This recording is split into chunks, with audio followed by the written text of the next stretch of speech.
On the news, Supreme Court reserves judgment on federal government suit seeking local government autonomy. President Tinubu vows to pay new minimum wage that Nigeria can afford. And troops arrest members of IPOB over 5 personnel killed in Abia State. Hello and welcome to News Now on TV360 Nigeria. I'm Tamilore Akinkwole. The Supreme Court has reserved judgment in the suit seeking full autonomy for Nigeria's 774 local governments. Justice Gabalawa told the parties in the matter that they would be communicated once the judgment is ready. He announced the reservation of the judgment after a 7-man panel of the Apex Court had taken adoption of the processes filed by Attorney General of the Federation Lateef Fagbemi on behalf of the federal government and those of the 36 state governors. The federal government is also asking for an order preventing the governors from arbitrarily dissolving democratically elected councils. Now, at the court section on Thursday, all the states represented by the Attorney General and lawyers adopted their respective processes and prayed the court to dismiss the suit. Some of the states also said they were being denied fair hearing, adding that the Attorney General of the Federation failed to serve them with the process of his further affidavit filed on June 10. In his submission, Lateef Fagbemi, Attorney General of the Federation, prayed the court to dismiss all preliminary objections filed by the states and grant the originating summons. And President Bola Tinubu says the federal government will pay a minimum wage it can afford. President Tinubu spoke on Wednesday at the State House during a meeting with some governors and members of the National Assembly on the occasion of the nation's 25th Democracy Day anniversary. While addressing the nation earlier on Wednesday, Tinubu said the federal government has negotiated with organized labor in good faith and with open arms on a new national minimum wage.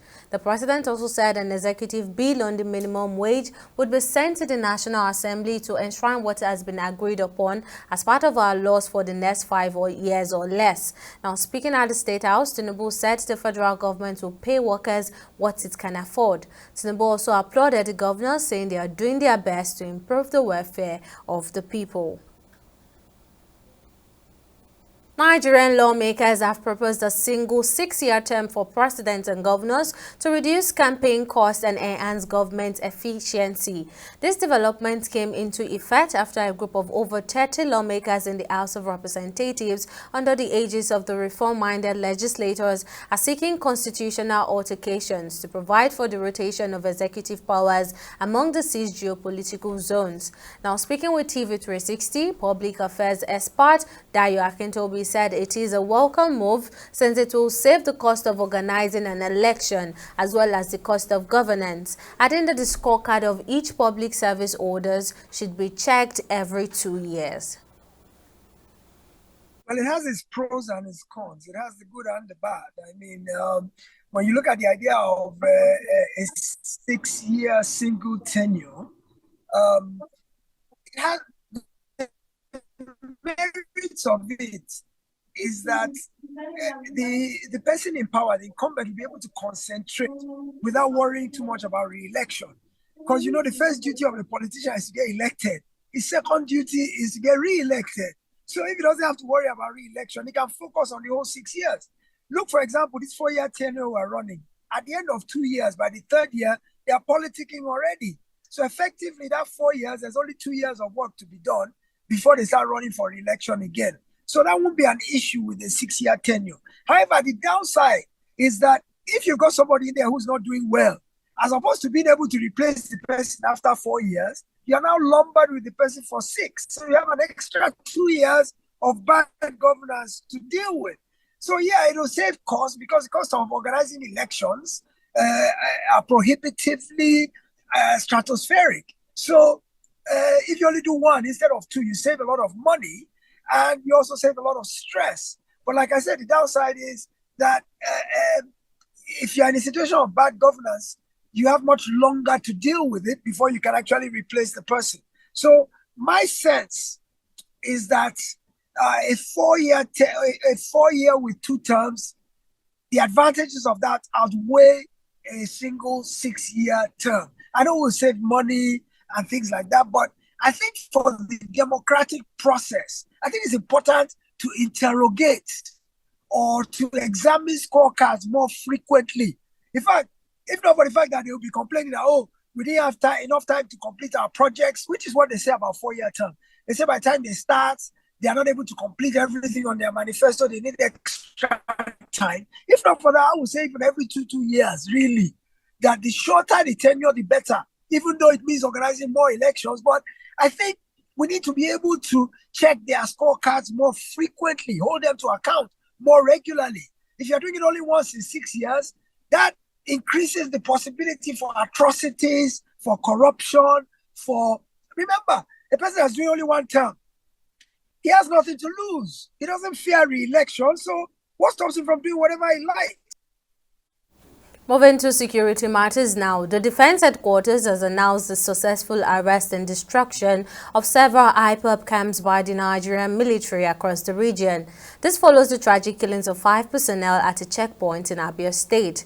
Major General Edward Buba, the Director of Defense Media Operations, made this disclosure during a bi-weekly briefing at the Defense Headquarters in Abuja. He said that the arrests were the result of intelligence-based operations conducted by troops in the region.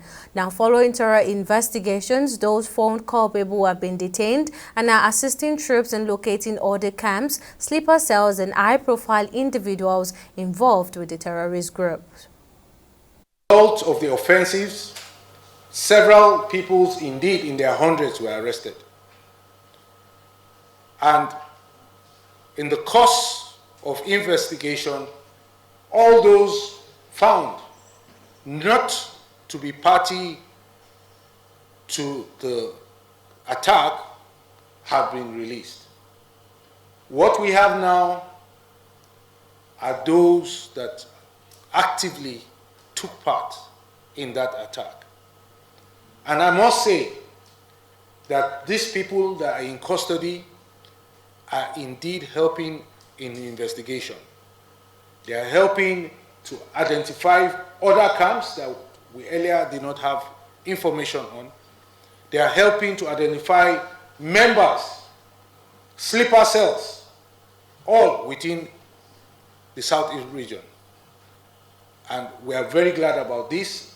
Now, during the week under review, troops neutralized 197 terrorists and arrested 310 persons. Troops also arrested 22 perpetrators of oil theft and rescued 251 kidnapped hostages during the week. In the South-South region, troops denied the oil theft of over 765 million naira worth of stolen crude oil during the week. Still on security, in a proactive move against rising criminal activities, the Nigeria police have made significant arrests across the Federal Capital Territory, targeting individuals involved in a range of crimes, including national security breaches, kidnapping, and car theft.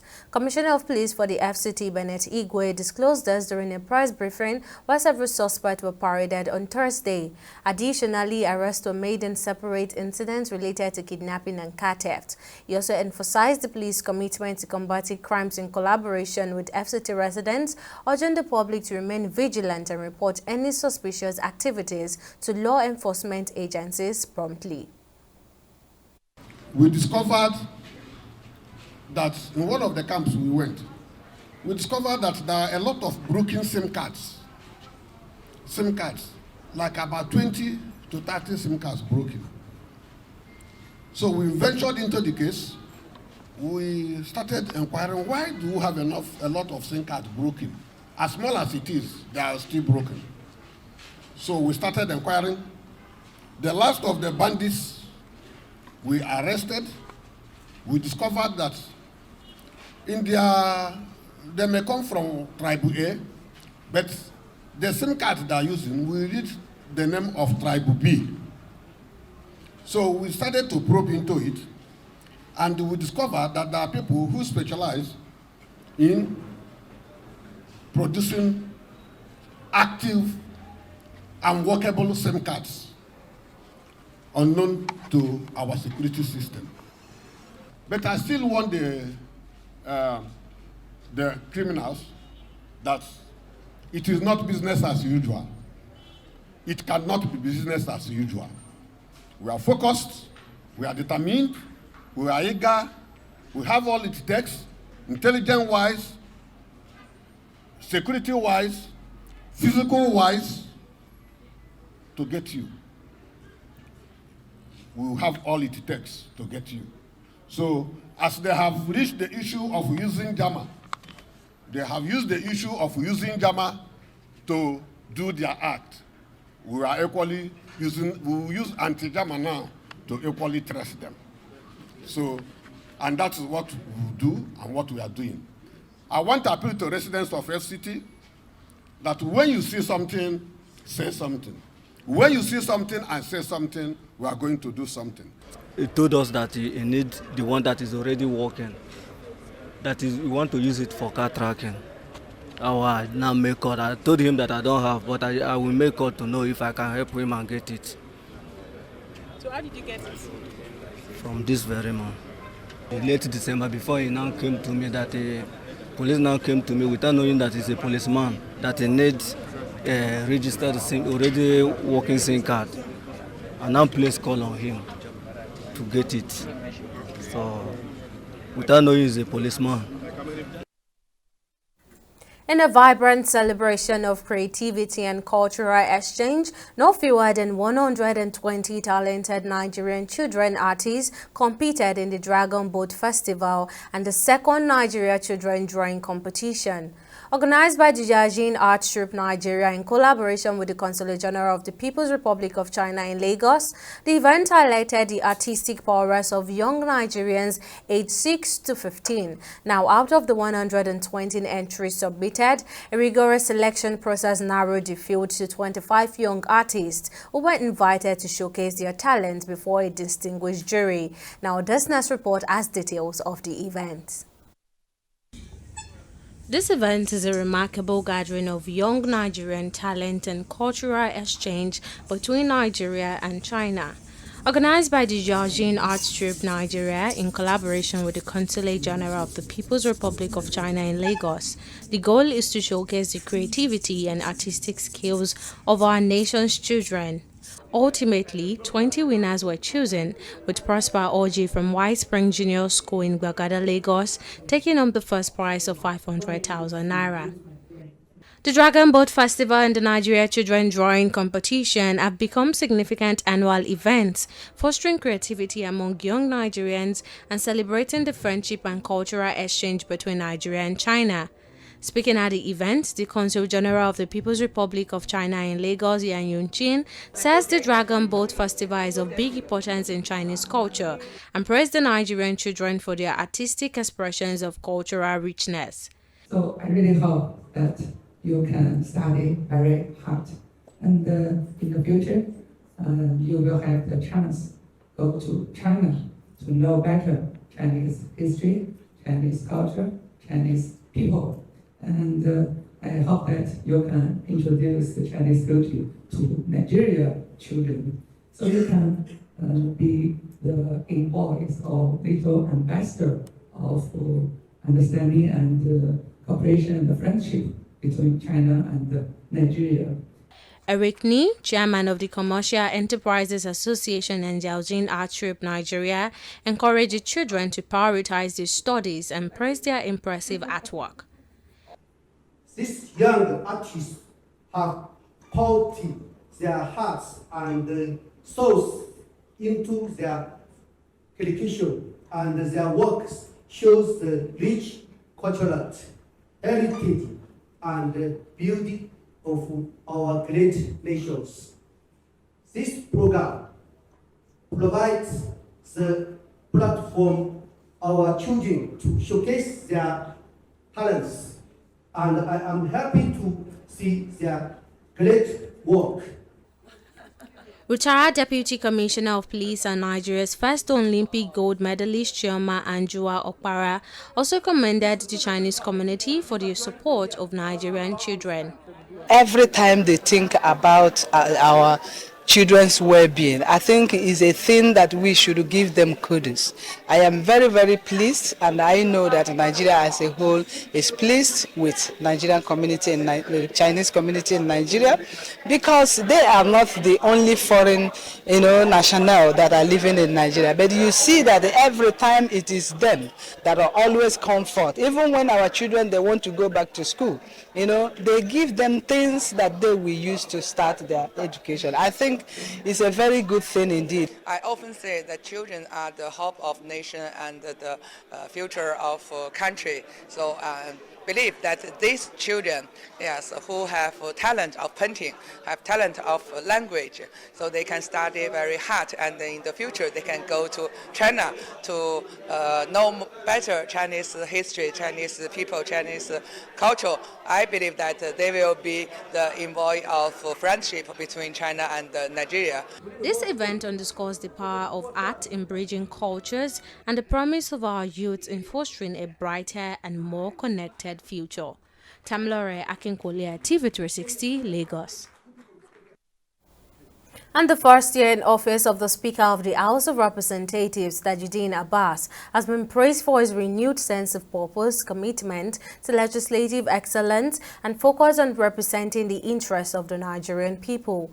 The coalition highlighted the Speaker Abbas has upheld critical features of democracy and enhanced the effectiveness and reputation of the House of Representatives. Now, despite Speaker Tajuddin Abbas' Maturiko's achievement and impeccable record, the coalition made certain recommendations. They believe that implementing these suggestions would significantly transform the Nigerian parliament into a more responsive and effective institution. The leadership exemplified by Honorable Abbas and the House of Representatives have been truly exemplary, setting a lofty standard for democratic stewardship. The unwavering commitment to upholding the sacrosanct principles of democracy, promoting transparency, and ensuring the welfare of the Nigerian people has been a hallmark of the legislative agenda pursued by the House under the visionary guidance of Honorable Tajuddin Abbas. Through his exceptional leadership, the House has diligently strived to embody the principles of good governance, thereby earning the trust, confidence, and administration of the Nigerian populace. We hereby acknowledge and proclaim to all that Honorable Tajuddin Abbas's tenure has not only transformed the parliament, but has also revitalized the spirit of public service, leaving an indelible legacy that will endure as a testament to the transformative power of visionary leadership, forever etched in the annals of parliamentary history as a shining exemplar of excellence in democratic governance. This is a celebration of 1 year of greatness, and we assure you that greater things are yet to come. We'll take a break here, but coming up, World Bank tells Central Bank of Nigeria that hike in interest rate may not control inflation. Details of the story after this break.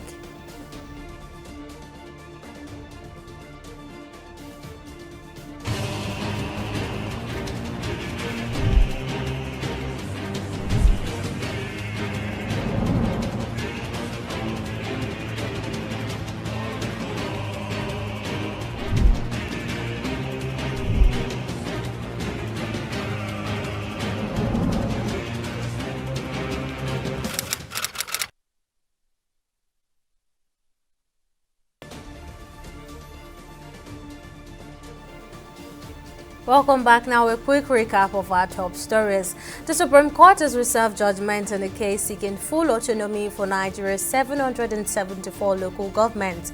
Justice Garba Lawal informed the parties involved that they will be notified once the judgment is ready. The decision to reserve judgment came after a 7-man panel of the Apex Court had argument in adopted processes filed by the Attorney General of the Federation on behalf of the federal government and by representatives of the 36 state state governors. Now, during the court section, all states represented by their attorney generals and lawyers opposed the suit and requested its dismissal. Some states argued they were denied fair hearing as they were not served with the AGF's further affidavit filed on June 10. We also told you that President Bola Tinubu has affirmed that the federal government will implement a minimum wage within its financial capabilities during a meeting at the State House marking Nigeria's 25th Democracy Day.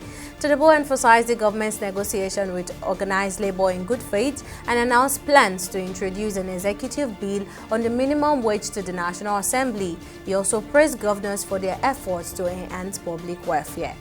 Now, in case you missed any of the news bulletin or for more updates, you can catch us on Lime's World TV and AVO TV. Or log on to our website on www.tv360nigeria.com. You can also follow us on our social media platforms on Twitter, Instagram, and YouTube at TV360 Nigeria. Or download our mobile app on Google Play Store, Huawei App Gallery, and Apple Store. On Facebook, we're at TV360 Online.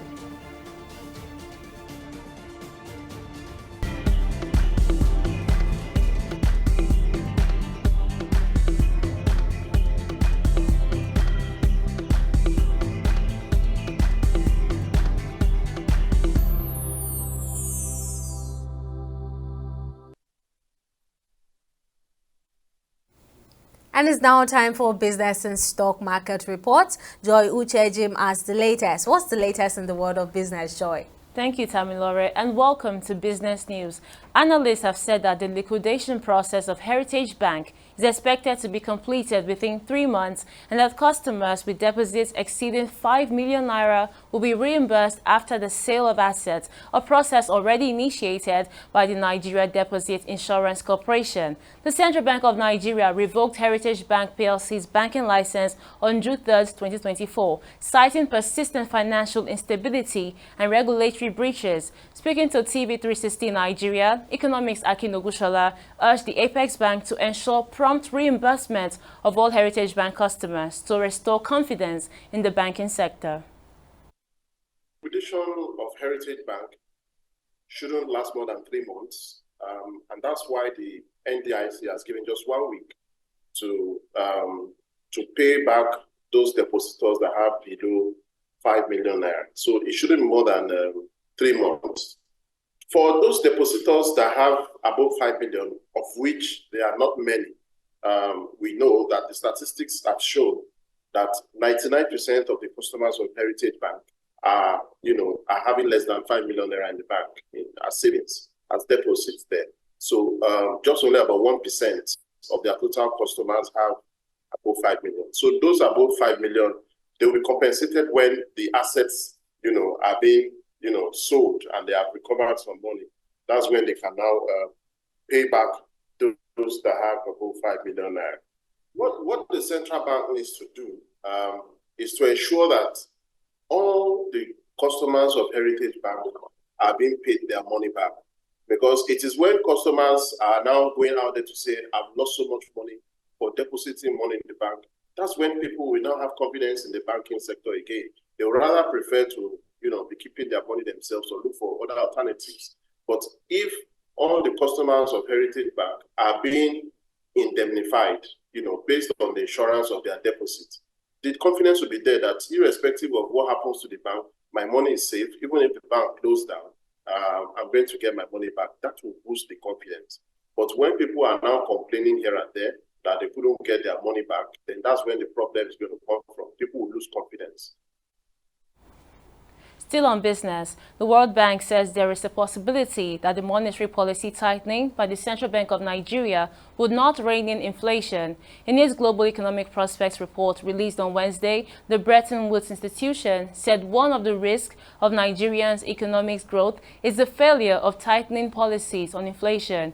The tightening of the monetary policy rate is the increase of interest rates to control soaring inflation. Since the resumption of the Monetary Policy Committee meeting this year, interest rates have increased from 22.75% in February to 26.25% in May, a total increase of 750 basis points. The report also predicted Nigeria's economic growth rate outlook for the rest of 2024 and 2025 to remain the same. We'll take a short break and be back with stock market reports.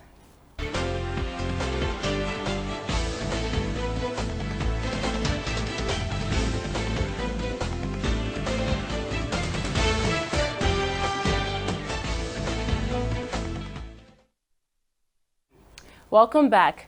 Thursday's trade on the Nigeria equities market closed in the bulls, with the all-share index increasing by 0.2% at 99,832 basis points. And we see the NGX struggling to make up for gains lost on Tuesday's bearish trade and almost attaining that 100,000 basis marker, while Friday's trading will determine the outcome of that endeavor. However, on today's trade, Nigerian breweries led the gainers with a 10% share price appreciation, closing at 31 naira 90 kobo, followed by Unity Bank, which closed at 1 naira 22 kobo. Now, market activities also reached a new high as nearly 10,000 deals were exchanged, and that's a 20% improvement when compared with Tuesday's trading session. Now, on to our select foreign equities. It's a completely reversed trend as the Wall Street stocks were missed in choppy trades on Thursday, and U.S. Treasury yields touched their lowest since early April, leading our global equities to suffer a bearish close. Now, let's take a quick look at our foreign exchange market. The dollar once again gained a little more on the naira, adding another 50 naira to trade at 1,490 naira on the black market. The Great British Pound traded at 1,900 naira on the black market. Only the euros remained unchanged to trade at 1,580 naira on the black market.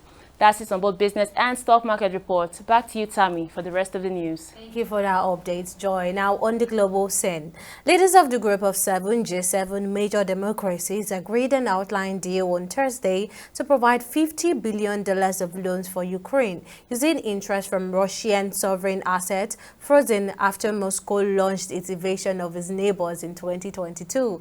The political agreement was the centerpiece of the opening day in southern Italy of the annual summit of G7 leaders, attended for a second successive year by Ukraine's President Volodymyr Zelensky. The Ukrainian leader will sign a new long-term security accord with U.S. President Joe Biden on Thursday, as well as one with fellow G7 member Japan. The G7 plans for Ukraine is based on a multi-year loan using profits from some $300 billion of impounded Russian funds. And finally, on sports, the Professional Footballers Union of England, PFA, and France, UNFP, took FIFA to court in Brussels on Thursday to challenge the timetable unilaterally set by the world body, in particular its new Club World Cup in 2025. Players' unions have complained that the expanded Club World Cup, due to take place in the United States in June and July next year, is an unacceptable additional burden on players. Now, the organization believe that this decision violates the right of players and their unions under the EU Charter of Fundamental Rights, while also potentially violating EU's competition law. Now, with the support of FIPRO, UNFP and PFA have asked the Brussels Commercial Court to refer the case to the Court of Justice of European Union by putting forward 4 questions for a preliminary ruling. And that wraps up our bulletin on News Now. Many thanks for watching. I'm Tamilore Akinkwole. See you again next time.